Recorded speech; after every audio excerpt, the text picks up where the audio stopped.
Bienvenue sur Africa 24 dans cette nouvelle édition du QG Weekend. Voici les titres de l'actualité. Les alliances se forment au Nigeria à 8 mois de l'élection présidentielle.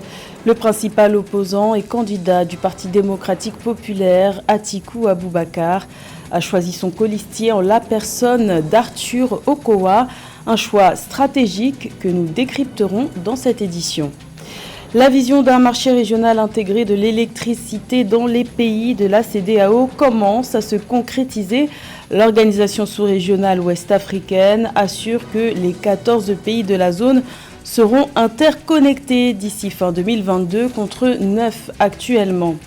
Et les sélections nationales de handball se préparent pour la CAN féminine qui aura lieu du 9 au 19 novembre prochain au Sénégal. Côté algérien, la jeune joueuse Sabrina Zazaï est dans le viseur des sélectionneurs. Nous reviendrons sur son parcours. Mais tout d'abord, en Somalie, 16 terroristes d'Al-Shabaab ont été neutralisés ce vendredi lors d'une attaque déjouée contre la ville de Bado, dans le centre du pays. C'est avec le soutien des résidents locaux que les forces régionales ont pu repousser les assaillants.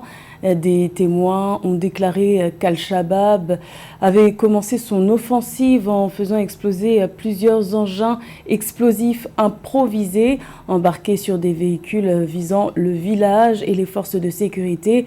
Mais l'attaque a été contrecarrée.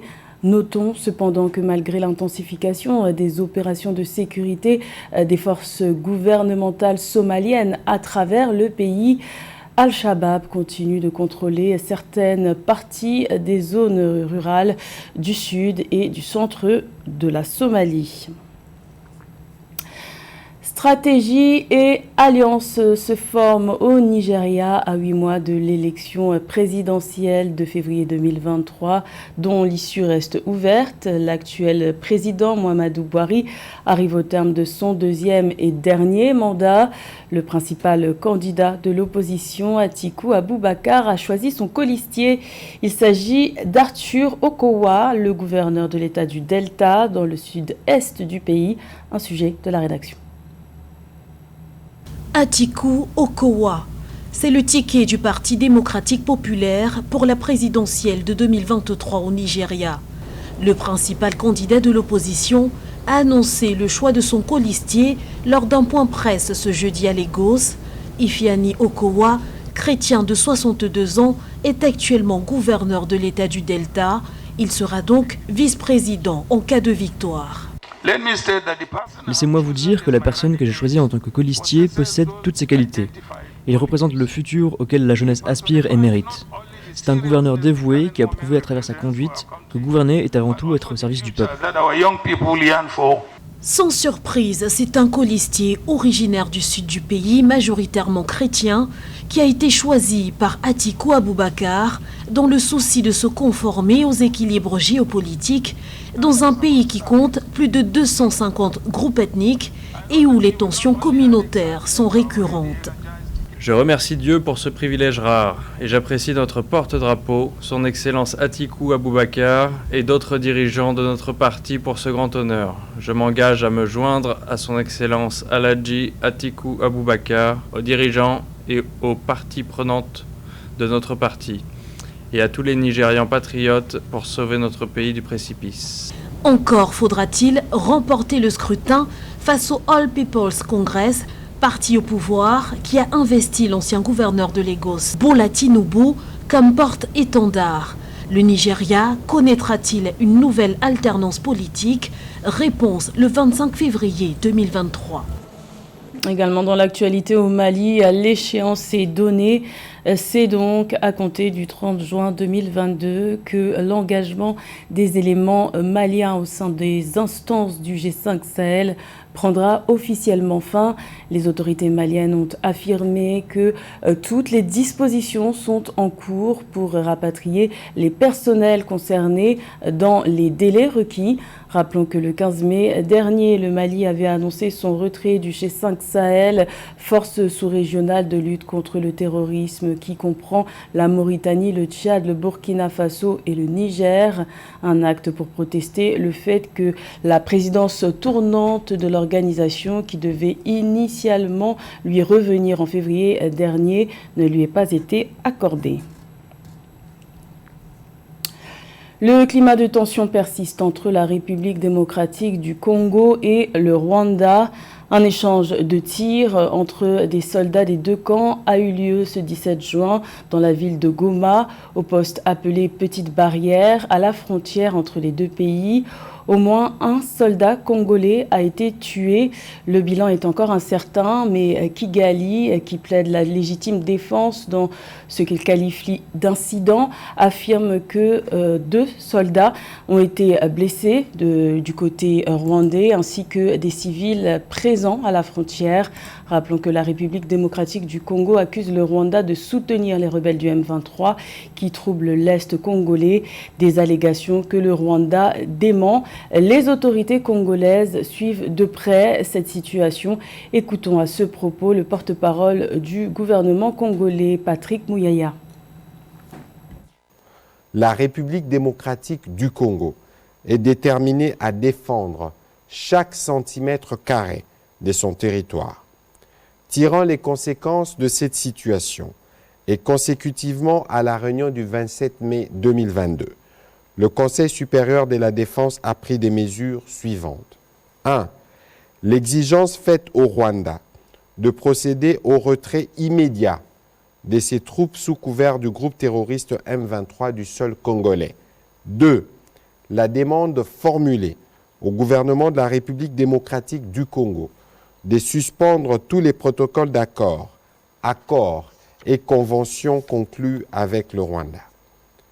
Par ailleurs, le Conseil supérieur de la défense salue les efforts de paix et de médiation engagés par le président João Lourenço de la République d'Angola dans le cadre de la conférence internationale sur la région de Grand Lac CIRGL et le président Uhuru Kenyatta de la République du Kenya dans le cadre de la communauté de l'Afrique de l'Est. Le Conseil supérieur de la défense a également salué la forte mobilisation patriotique de la population congolaise pour le soutien indéfectible à nos forces de défense et de sécurité. La communauté économique des États de l'Afrique de l'Ouest est en voie de concrétiser un projet majeur dans le domaine de l'électricité. L'institution sous-régionale compte mettre en place un marché régional de l'électricité pour accroître la production et faire baisser les prix. Objectif affiché, interconnecter les 14 pays de la zone. Les explications de Ange Doménio. Le marché de l'électricité n'est pas assez développé en Afrique de l'Ouest. La Banque mondiale évalue le taux d'accès à 42%, soit l'un des taux les plus faibles au monde.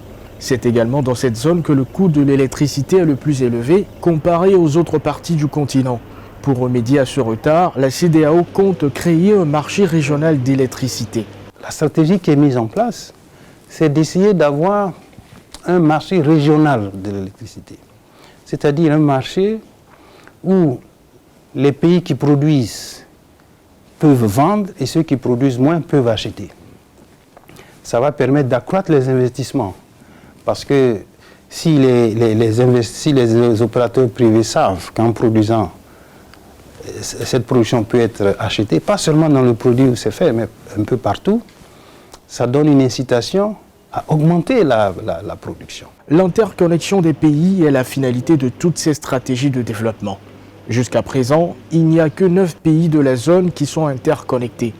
Cependant, d'ici fin 2022, la CEDEAO assure que les 14 pays de sa zone seront interconnectés. Donc nous allons le faire à travers un câble sous-marin, donc à haute tension, donc qui va permettre de relier le Cap-Vert au continent, donc aux autres pays de la CEDEAO.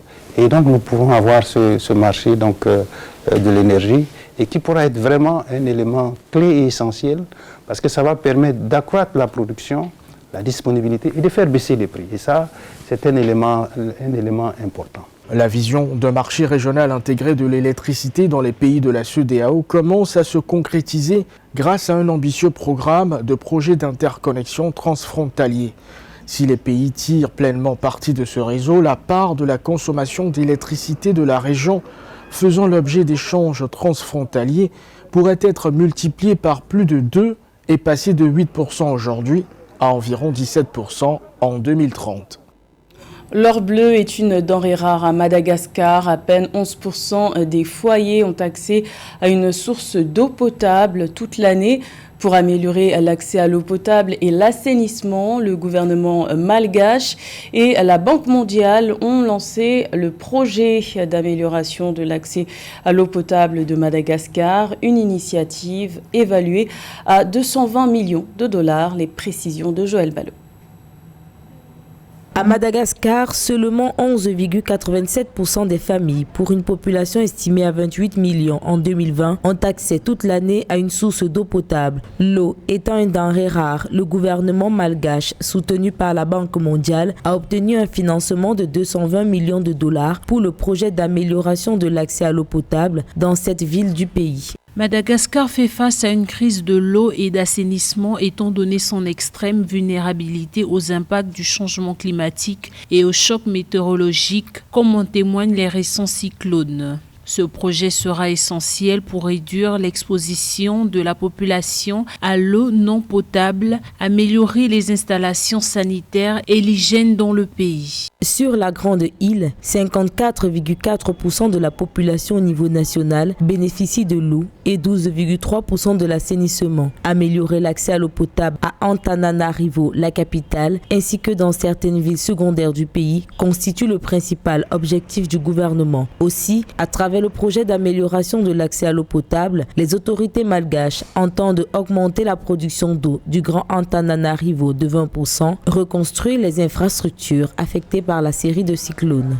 Nous savons que la population dessous du seuil de pauvreté a augmenté, notamment avec ces chocs qui ont eu lieu au niveau de la crise sanitaire qui a immobilisé le pays pendant plusieurs années. On s'interroge sur toute la logistique, les installations techniques et aussi il faut associer à cela une volonté politique. À Madagascar, les latrines insalubres ou partagées sont à l'origine de la perte de 201 milliards d'arias malgaches chaque année. Aussi, grâce au projet d'amélioration de l'accès à l'eau potable, c'est plus de 12 millions de malgaches qui vont bénéficier d'un meilleur assainissement, de la réduction de l'exposition de la population à l'eau non potable, de l'amélioration des installations sanitaires dans le pays. Les sélections nationales sont en quête des meilleurs éléments pour tenter de remporter la prochaine CAN féminine de handball qui se tiendra au Sénégal en novembre prochain. La fédération algérienne a convoqué la jeune joueuse de 27 ans, Sabrina Zazaï, qui évolue dans le club français de Besançon. Notre journaliste sportif José Douglas l'a rencontrée. Elle est plutôt une spécialiste des pénaltys et cette fameuse roucoulette imparable. Sabrina Zazaï a récemment participé à la finale de la Coupe de France avec le club de Besançon qui a perdu face à l'équipe de Metz. Déçue d'avoir perdu, elle pense surtout à la phase finale de la CAN qui est prévue au Sénégal et elle est appelée par son pays d'origine. Heureuse d'avoir participé à cette grande fête du handball. Déjà, c'est une chance d'être ici. Très très bonne saison, quart finaliste de Coupe d'Europe. J'ai été sélectionnée en équipe d'Algérie. Voilà, il y a les Jeux méditerranéens là, qui m'attendent, donc une très très belle année pour moi. Sabrina Zazaï évolue au poste d'ailière droite. Elle a joué dans plusieurs clubs français et étrangers. Et là, c'est un retour sous des terres qu'elle connaît très bien. Tout de suite, j'ai fait mon centre de formation à Besançon de 2013 à 2017. Ensuite, je suis partie à Toulon, à l'étranger, en Hongrie. Ça faisait déjà quelques années qu'ils cherchaient à me contacter. J'étais en équipe de France de beach à ce moment-là. Donc, au fur et à mesure des années, l'Algérie a commencé à proposer un projet solide avec la CAN en novembre au Sénégal et avec une possibilité de se qualifier pour le mondial. Côté palmarès, championne de France de D2 avec l'ES Besançon en 2015, puis finaliste de la Coupe de France avec Toulon-Saint-Cyr en 2018 et avec Besançon en 2022. Ces acquis peuvent être un atout pour galvaniser ses coéquipières et tenter de hisser l'Algérie parmi les candidats sérieux pour décrocher le trophée de cette CAN 2022 à Dakar au Sénégal du 9 au 19 novembre 2022. C'est le journal de la rédaction. Merci de l'avoir suivi. L'information continue sur Africa 24.